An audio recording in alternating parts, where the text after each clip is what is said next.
আসসালামু আলাইকুম। আজকে আমরা ব্যাংকে আসা একটা কোশ্চেন সলভ করব। কোশ্চেনটা হচ্ছে in the figure below y এর মানটা চাইছে আর এই ফিগারটা দেওয়া আছে। তো এই ফিগারটা যদি আমি ফার্স্ট এক্সপ্লেন করি, ফিগারটা আসলে এরকমভাবে দেওয়া আছে।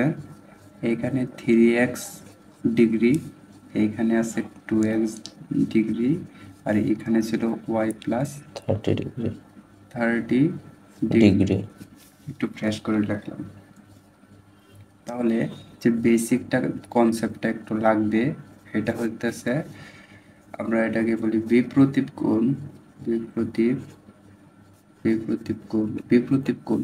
তো বিপ্রতীপ কোণের কনসেপ্টটা হচ্ছে এটা যদি এ বি হয়, এটা সি আর ডি যদি হয়, এখানে ও যদি হয়, এখানে ছেদবিন্দুটা যদি ও হয়, তাহলে এই কোণ আর এই কোণ সমান, এই কোণ আর এই কোণ সমান। সমান।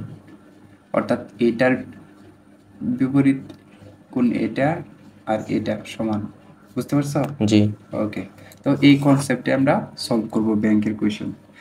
তো এখানে বিপরীত কোণের কনসেপ্ট অনুযায়ী কিন্তু এটা আর এটা সমান সমান। লিখতে পারি না জি কন্ডিশন অনুসারে। তাহলে 2x ইকুয়াল কত y প্লাস 30 30 ডিগ্রি। ডিগ্রি তো এখানে y এর ভ্যালুটা চাইছে, তো আমি যদি ওয়াইটাকে এক পাশে করে নেই, তাহলে y প্লাস 30 ডিগ্রি এটাকে পাশে লিখে নিলাম। y ইকুয়াল কত 2x 2x minus minus 30 30 degree. Degree তো এখানে x এর মানটা যদি আমি এখান থেকে ক্যালকুলেশন করে এনে বসায় দিই, তাহলে বের হয়ে যাবে। ওকে।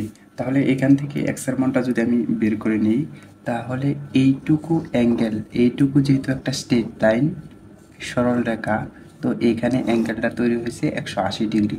তাহলে কিন্তু আমি এখানে লিখতে পারি 2x plus 3x 3x equal 180 degree. 180 তাহলে 5x ইকুয়াল কত 180 ডিগ্রি। তাই x এর মান কত 36 হয় যদি আমি ভাগ করি। জি ওকে। জি তাহলে এই 36টা এখানে ইনপুট করে দিই। তাহলে 2 ইন্টু 36 মাইনাস, 30 তাহলে 72 72 মাইনাস মাইনাস 30 30, তাহলে কত 42 42। তো আমি এখানে যদি ওয়ার মানটা 42 যদি বসাই, আবার আমি যদি চেক করি, তাহলে কিন্তু এই কোণ সমান এই কোণ হবে। একটু আমি এটা প্রুভ করে দেখাই দিই। তো এখানে ওয়ার মান কত 42 প্লাস কত 30 ডিগ্রি, আর এখানে কত 2 ইন্টু এক্স এর মান কত বের হয়েছিল 36, জি 36 ডিগ্রি, তাই না? তাহলে এখানে 36 দুগুণে 72, আর এখানে 42 আর 30 কত 72। বা তাহলে আলটিমেটলি পাবে এই কোণ সমান। জি ওকে, তাহলে এটাই অ্যান্সার। ওকে।